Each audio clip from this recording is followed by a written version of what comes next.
Virtual Victory Lane. I'm Kate Davis, and I'm the Director of Communications here at IndyCar, and I am joined by Joseph Newgarden. Joseph, welcome. Thank you so much for joining us today. Hi, good morning. Yeah, good to be here, back home after a fun weekend. Good to see everybody.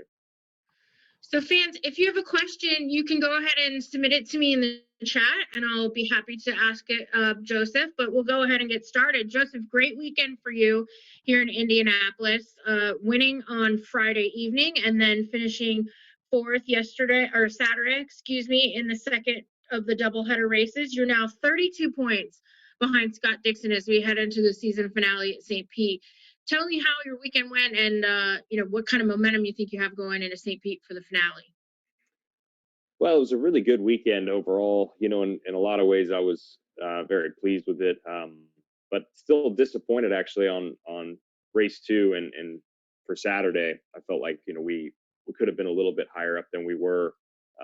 We fought back from a tough qualifying morning on Saturday, and just didn't make the most of the day. We still recovered really well. I was really proud of that top 5, but we needed to be just a little bit stronger and close that points gap slightly more. I think if we could have gotten within the 15 or 20 point range, then that would have made St. Pete a lot more appealing from our side. But nevertheless, we're in the fight. We have an opportunity, so was pretty happy with what we put together on the weekend. Felt like we had really great cars both days. I mean, I think one of the best, if not the best car both days, except for that bobble on Saturday morning in qualifying. So I'm encouraged by going back there next year. I think we can have a very good time again when we come back. And like I said, we're set up for this championship finale now. Okay, we'll take a question from the chat. This one's from Linda. Were there any special challenges from the cooler temperatures that we experienced this weekend? Yeah, definitely. It was. I think race 1 was a lot more exciting because of the different strategies. Race 2 got a little processional just because of the way the lap count fell. I think we'll probably all be eager to put that back to 85 for next year. Everyone was kind of saving fuel, but on that first day with the cooler temps, because everybody had a different strategy underneath them, it made it a very fun race. To see who was pitting early or not pitting early. The balance of the car was actually quite similar to what we had in July. The cars are making a lot more power because it's so cold. You probably make about 5% more power with those temperatures, which is a big jump. And tire degradation was not as I guess conserved as you would assume it would be with cold temperatures. Normally, when it's cooler out, the tires have a lot easier life than when it's really hot and greasy. But I thought tire degradation was very similar. So you saw guys like Herta that were still struggling at times to keep the rear tires underneath them, which also made the racing quite interesting. So I think that probably surprised us. I think we thought tire deg would be a little bit stronger than it was, and you still saw people struggling and trying to get to the end of their stints. Okay, we'll take another comment and question from the chat. This one's from Scott McNeil. It says, congrats on the win, Joseph. Good luck in the finale. And here's one from Jackie that says, we usually try to go to one race each year. Sell us on Nashville, which if you don't know, Nashville's been added to the schedule for 2021. Joseph's from Nashville, and we're all very excited to go race in the streets of his hometown. So sell us on Nashville. Well, I would definitely give it a go. I've told everybody that it's going to probably be one of the coolest events of the year, if not the coolest. I've got nothing to base that on. I've not seen the event there yet, but Nashville's a perfect sports town. If you've never been to Nashville, these people are nuts here for sports events. I mean, they don't care what sport it is. They don't even care if they like the sport. They just want to go to the event and enjoy it. So I think you're going to have a lot of people that come to this race that maybe aren't necessarily motorsports fans, and they're going to become motorsports fans because of it. And it's going to be supported really well. I think the energy is going to be fantastic. It's located perfectly. I mean, it's literally downtown. You're right across from Broadway, so you can walk to the all the live music and any of the good restaurants that you want to visit. I mean, it's just going to be a really unique event. I think, like I said, probably one of the coolest events of the year, if not the best. So I would circle it on the calendar. I think it's a place that's worth the trip. I don't even I don't think it matters where you're from, whether you're on the West Coast or close by on the East Coast. I think you should come either way. I'm really excited about Nashville. I think it's going to be fun. All right, we have another question here, and it's one that I don't actually know the answer to. I was unaware you had a children's book, Joseph, but there's a question from A. Ortenzi. Is there another one in the works? As a teacher, I would love to have another one for my students. You know, the kids book actually was one of the coolest things we ever did. I think it was back in 2015 we released the book, and yeah, we talked about doing more. We talked about making a series of them. The first one that we made was, as some may know if they've seen the book, it was based off of the Road America event and trying to win that race. And then we thought about, you know, could we make more and make it a series? You know, make it kind of follow the real world storyline of what's happening. You know, maybe make one off of a championship and you know, make them off, you know, thrilling races that take place. But we just never did it. So I don't know. I won't rule it out. I mean, it's very possible that we'll get a new one in the future. But you know, we have the one for now, and it's been a, you know, pretty fun thing for the kids. So I'm glad to hear that that you could possibly use it in your classroom. I've heard that from a couple different teachers. So that's super cool. That's awesome. I was working on a different racing series when you published that, so now I'm going to have to go find it for my niece and nephew. Christopher Welch says that his nephew loves the book as well. So a lot of book fans out there. Yeah. Here's another question from Jackie. From purely an enjoyment standpoint, do you prefer ovals or road courses? Well, I like everything. I kind of dislike the question. It's a great question. I don't mean I hate having to answer it because I love everything. I really do. And I wish I had an answer where I could just say, oh, I love this more. I love this more. But I think what makes IndyCar great is that you have to be good at everything. And if you're not good at everything, then you're going to really struggle in the championship. And they're so different from each other. You know, a road course race that we had here at Indy this weekend is going to be completely different than what we have at St. Pete, challenge wise. And those are totally different from a place like, you know, Iowa or Gateway. They're just all very unique, and I think I enjoy them all equally. I really, really do. I like the challenge of having to go back and forth between these different styles of driving, different styles of setting the car up, and that's what makes IndyCar to me IndyCar. I love that challenge that we have such a diverse calendar. So I don't have a favorite. I really don't. I do love short ovals though. I mean, it's not my favorite, but I love short ovals. Well, and speaking of that, there's another question in the chat. Are you going to miss going to Iowa? Because that was one of those short ovals that you always had a lot of success on. Yeah, I'm somehow hoping Iowa just gets put back on the calendar magically. I think that'd be great. I think I need to go by Iowa and promote the race myself, but it is going to be missed. I wish we could go back to places like Milwaukee as well. Milwaukee was such a fun track to drive at, and definitely disappointed that we're not going to be able to go to Richmond, which we tried to do this year, obviously, and the pandemic has taken a toll in a couple different places. So it was a shame that we never got to have a run at Richmond. I think any of those short ovals are super fun to drive. So I'm hoping in the future that we get back to a couple of them. Me too. Richmond is a very cool track. All right. Well, we don't have too many questions left in the chat, so I will end it with you know, you were able to be lifted up to the victory podium this weekend. And I know you enjoyed that very much, but I think there's one more race that you would like to be lifted onto that podium for. Tell us about, you know, your experience on the podium, lifting up to the victory podium, and you know, what that was like, getting your first NTT IndyCar Series win at IMS. Yeah, it would have been stellar to do that a month earlier in August. You know, if we could have just found a way, it would have been amazing. But I think it will be very different with fans. You know, there was obviously fans this weekend for the GP, but we didn't have anyone directly across from that platform. And I think during the 500, when we, you know, get everything back. Please mute your line. There you go. That's a good one. But yeah, once we get everyone across from the platform, I think it's going to be really special. I actually think they've done a really good job with it. So this weekend was super cool. It was great to, you know, get up on that top step. And it was a little bit emotional getting lifted up, you know, just thinking about all the work that Roger's put into the facility. So I'm excited. I'm excited to go back for the month of May and hopefully see everyone across from that platform one day. Awesome. Alexis, are you ready to take the victory lane photo for everyone? Yes, ma'am. Awesome. All right. Everyone's got their camera on, and then I'll just do a quick 3, 2, 1 countdown. And ready? 3, 2, 1.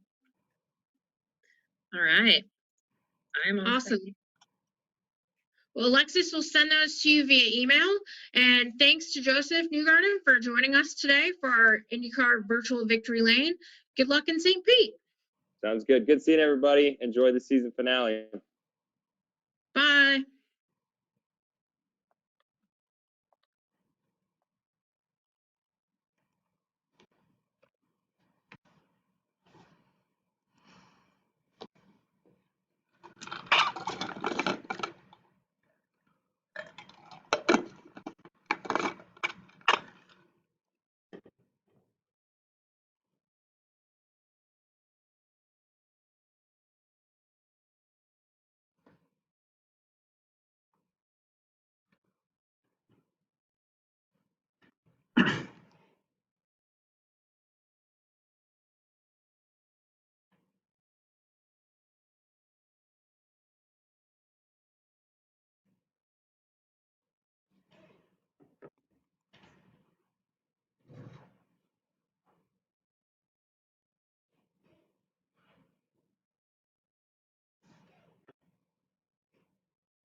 Again, that just jumped off the Joseph Newgarden victory lane. We are here with Will Power from Team Penske, who got his second win of the season in the IndyCar Harvest GP race number 2.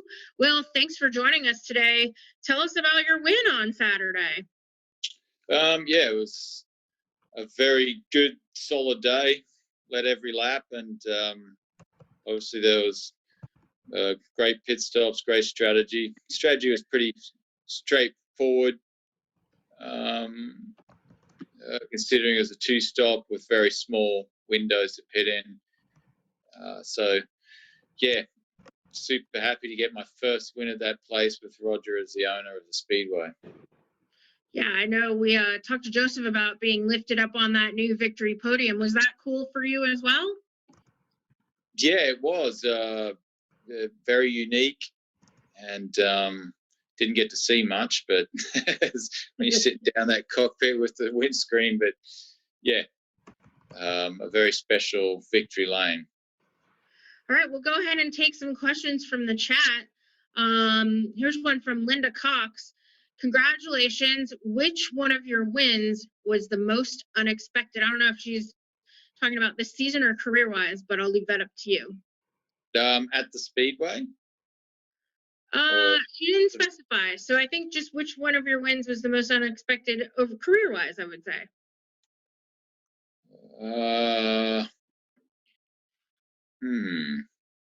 We've stumped him. Yeah, I never seem to get lucky wins. They're all hard. They all seem to be really hard fought. I get unlucky losses.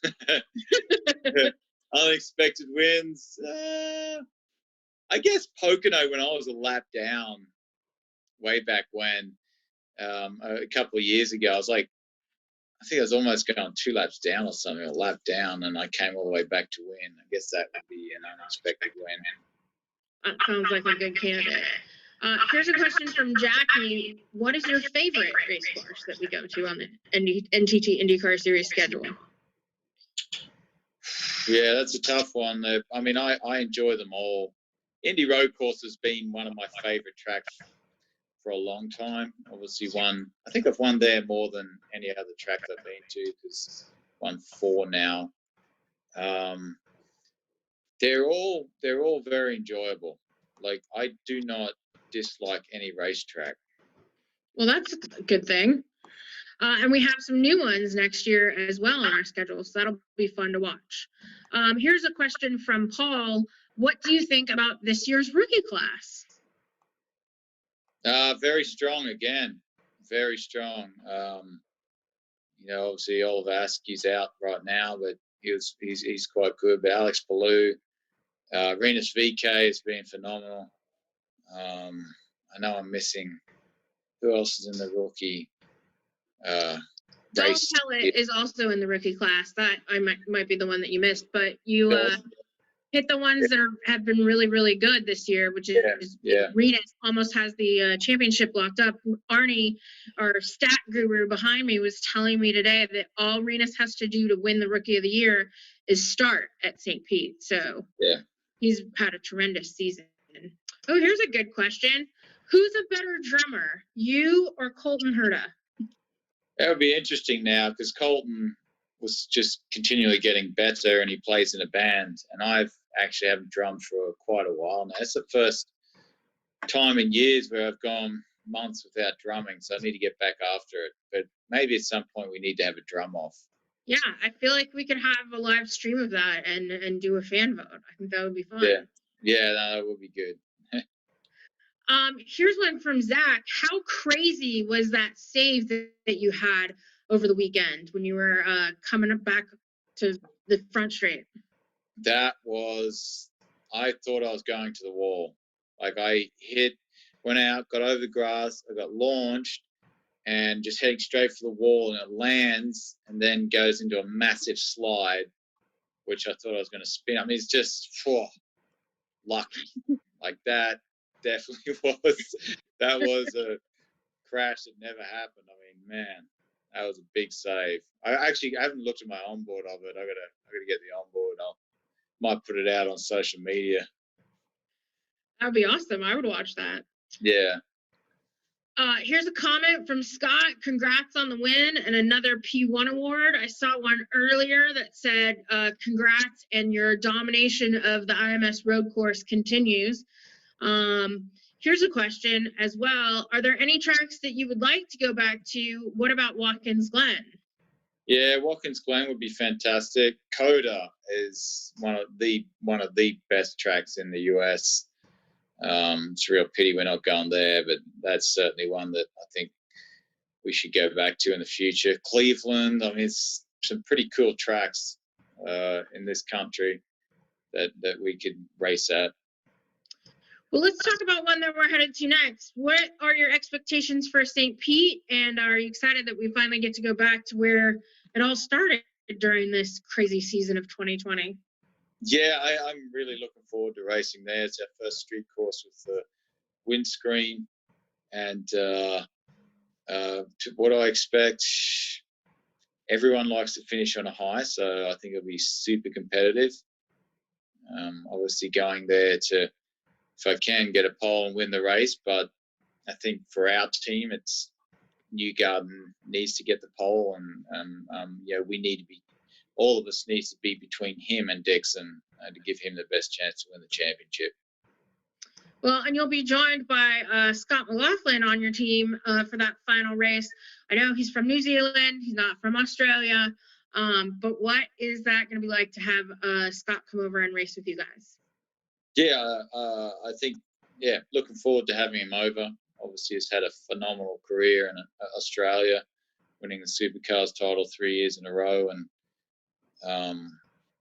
I think he's really pumped. He actually called me the other night, or last night, to kind of pick my brain a bit about the whole process of the weekend and set up stuff. So it's going to be a pretty busy time. Like, he's going to race Bathurst, which is a 5+ hour race, Bathurst 1000, so 1,000 kilometers, and then have to get on a plane, land in LA at like 6 a.m., get on another plane, fly to Charlotte, get in the sim that night for hours, and then do the sim the next day, and then probably get a bit of rest. So he's certainly going to be, he's young. He's fine. When you're that age, you're all good. You don't get worn out. You guys are race car drivers. You're passionate about it. We get it. Yeah. Well, cool. Here's another question from the chat. Did the cooler temperatures over the weekend compared to July when we raced the road course cause changes in how you drove the course over the weekend? It added more horsepower for sure. I reckon we had another 20-30 horsepower just from the cool conditions. The turbo engines love cool conditions and thick air.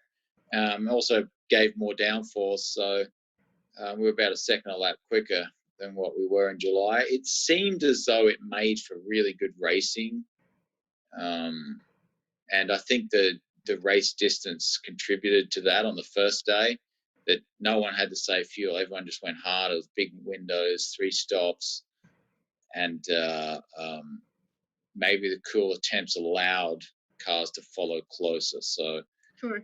it was, yeah. But yeah, I mean, I had a similar car in July, I felt like, when I was leading the race then. Here's a comment from Alice Goodrich. Alice was there in the stands. We were very excited to have fans back in the stands this weekend at IMS, first time this year.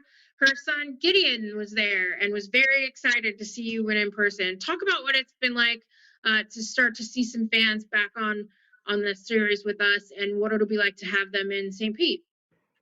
It was really cool to come out onto the pit lane and see a bunch of fans in turn 4 and just having people around. Miss it so much.